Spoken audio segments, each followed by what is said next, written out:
A lot of people dreaming about future cities, they imagine that actually the solution is sort of flying cars, drones, etc. You go above ground. Trying to dig a hole under LA, a 3D network of tunnels to alleviate congestion. I think one of the most soul-destroying things is traffic. It takes away so much of your life, and it's horrible. There's no speed limit here, so we're designing this to be able to operate at 200 kilometers an hour, about 200 kilometers an hour, or about 130 miles per hour. There's no real limit to how many levels of tunnel you can have. So you can go much further deep than you can go up. The deepest mines are much deeper than the tallest buildings are tall.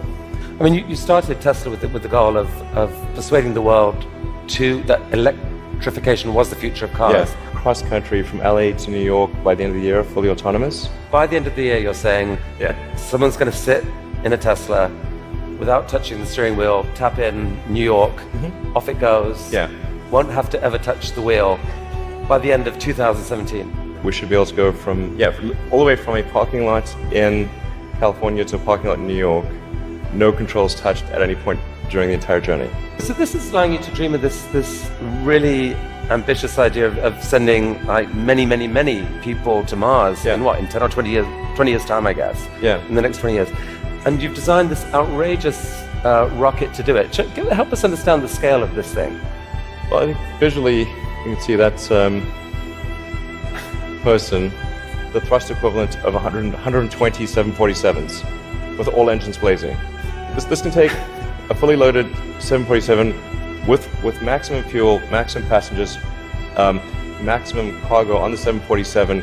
This can take it as cargo. You presented recently this interplanetary transport system. This is a scene you picture in 30 years time, 20 years time? 8 to 10 year time frame. Aspirationally, that's our target. Our internal targets are more aggressive, but I think this vehicle seems quite large, and is large by comparison with other rockets. The future spaceships will be truly enormous. Sustainable energy will happen no matter what. If there was no Tesla, it would have to happen out of necessity. It's tautological. If you don't have sustainable energy, it means you have unsustainable energy. Eventually, you'll run out, and the laws of economics will drive civilization towards sustainable energy inevitably.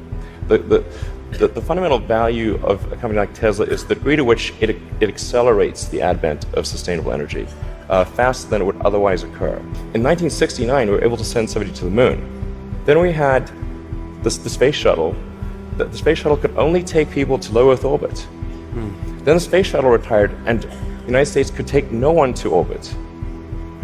So that's the trend. The trend is like down to nothing. This is not. People are mistaken when they think that technology just automatically improves. It does not automatically improve. It only improves if a lot of people work very hard to make it better.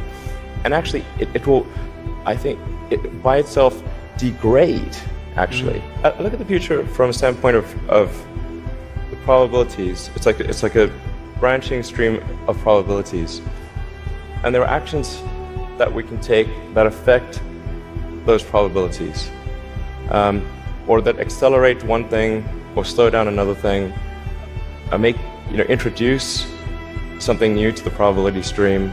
That in your mind you dream this stuff, you dream stuff that no one else would dare dream, or no one else would be capable of dreaming at the level of complexity that you do. The fact that you do that, Elon Musk, is a really remarkable thing. It's important to have a future that is inspiring and appealing. I mean, I just think that there have to be reasons that you get up in the morning and you want to live. Like, why do you want to live? What's the point? What inspires you? What do you love about the future? And if we're not out there, if the future does not include being out there among the stars and being a multi-planet species, I find that it's incredibly depressing if that's not the future that we're going to have. I'm not trying to be anyone's savior. That is not the. I'm just trying to think about the future and not be sad. You'll tell me if